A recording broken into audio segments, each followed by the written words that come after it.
Bună, dragilor, și bine ați venit la previziunile pentru joi, 28 mai.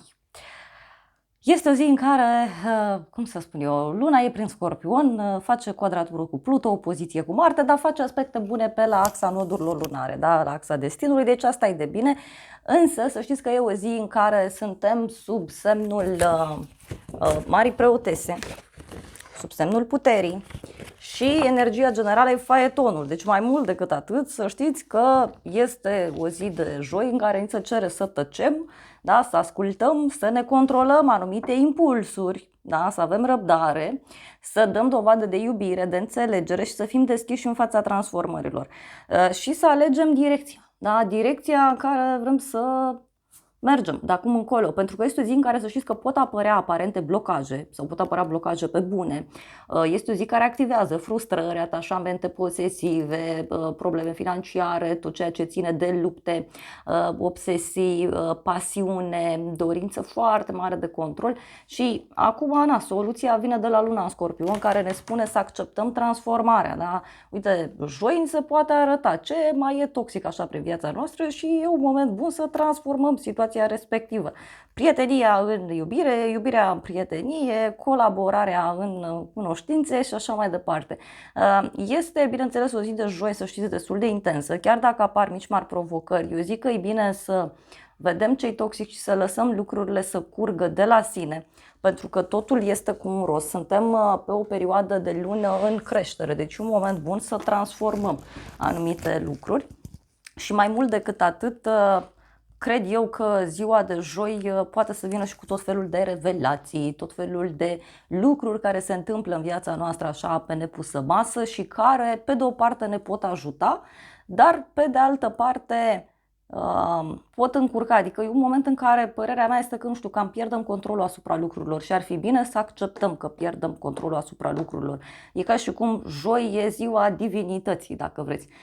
Jupiter acolo e prin rac, el se apropie așa cu pași repezi de o quadratură acolo cu Chiron. Ideea este că în continuare se simte și ideea este că poate e un moment în care ni se cere să nu mai luăm totul la modul personal, ci să acceptăm lucrurile așa cum sunt, să fim deschiși în fața schimbărilor, pentru că, așa cum spuneam, repet, suntem într-un val foarte puternic energetic în 2026, care reprezintă startul noii ere și care cumva ne poate lua pe sus, adică nu prea putem noi să intervenim foarte mult și schimbările sunt inevitabile. Bineînțeles că ele au și părți bune și părți mai puțin bune, este important să vedem și partea bună și partea rea și partea albă și partea neagră, da? Că nu trebuie să fim doar pozitivi, da? Eu când aud asta, vai, deci mă aprind.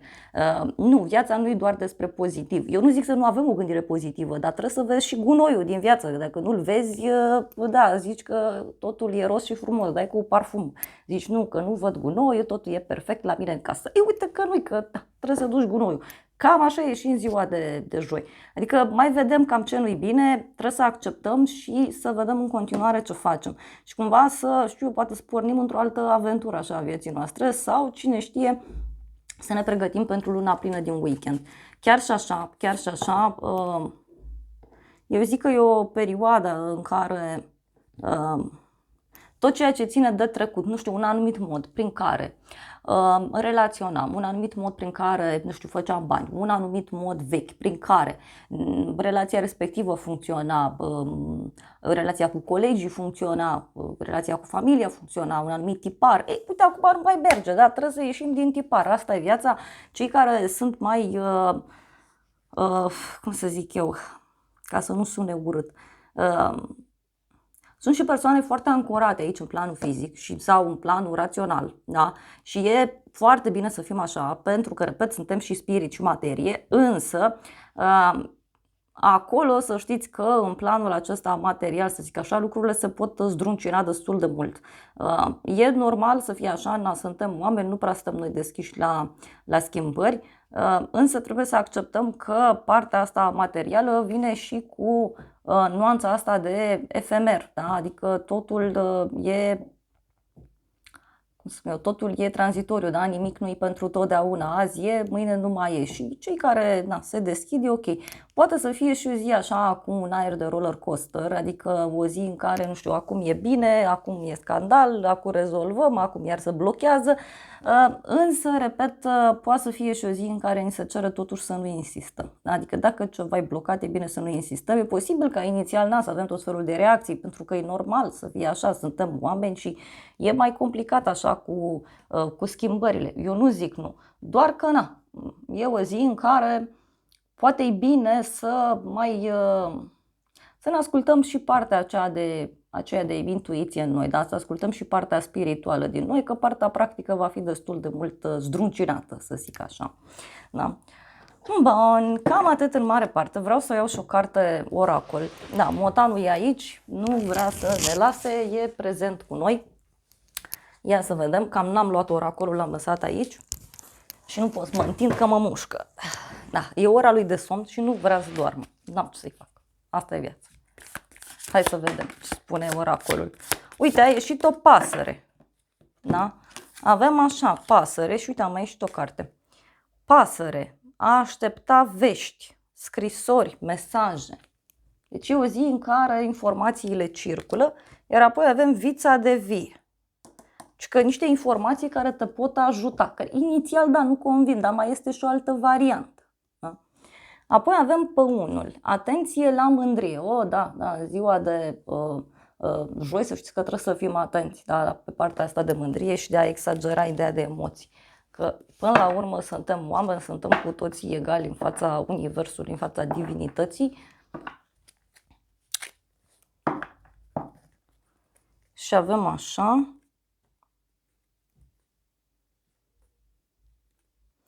Karma, da? Tu vei culege ceea ce ai semănat. Da, uite, e și o zi karmică, da? Până la urmă luna acolo face și sextil cu nodul sub prin Fecioară, mai ies așa la suprafața anumite lucruri. Da? Deci e o zi în care trebuie să lăsăm stresul deoparte, să acceptăm și să virăm într-o altă direcție. Da? Și să încercăm să evităm pe cât posibil conflictele. Da? Nu știu, e ca și cum tu până acum mergeai pe o stradă până la locul de muncă și joi vezi că strada aia deodată e închisă, nu știu, se repară, se reface, se desființează și trebuie să schimbi drumul. Nu înseamnă că e ceva de rău, că poate cunoști pe cineva pe drumul ăla nou sau știu eu, poate vezi și o altă parte a orașului, a cartierului, adică toate sunt cu un rost din punctul meu de vedere. Da? Toate sunt cu un rost și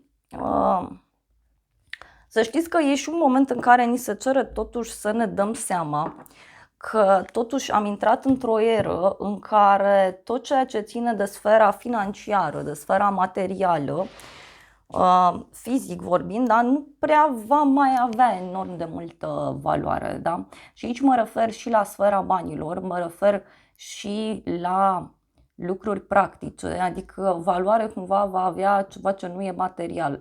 Planul spiritual, tot ceea ce ține de zona asta virtuală, da, mediul online.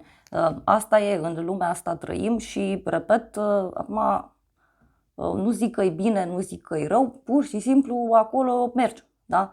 Acolo mergem și, da, sunt și păreri pro, sunt și păreri contra, pentru că, da, sunt și părți pozitive, sunt și părți negative în toată povestea aceasta. Da? Însă, repet, e o eră în care trebuie să ne reinventăm. Da? Și toate evenimentele care se petrec, pur și simplu ne închid uși vechi și ne deschid uși noi.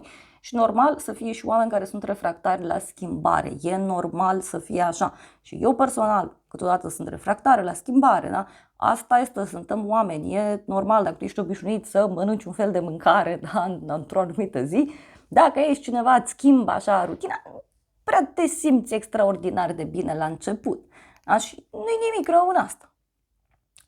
Bun, hai să vedem așadar ce se întâmplă pentru fiecare zodie. Pentru fiecare zodie în parte vă spun pe unde vine provocarea și pe unde vine și soluția, sau mai bine spus de unde vin provocările și pe unde vine soluția. Aveți pe aplicația mea și pe site-ul meu, da? Vă invit pe aplicație, dacă o aveți deja instalată, eu mă refer aplicația nouă, nu cea veche de acum vreo 4 ani de când am făcut-o, dar nu aia, este altă aplicație care a apărut acum mai puțini ani. Da?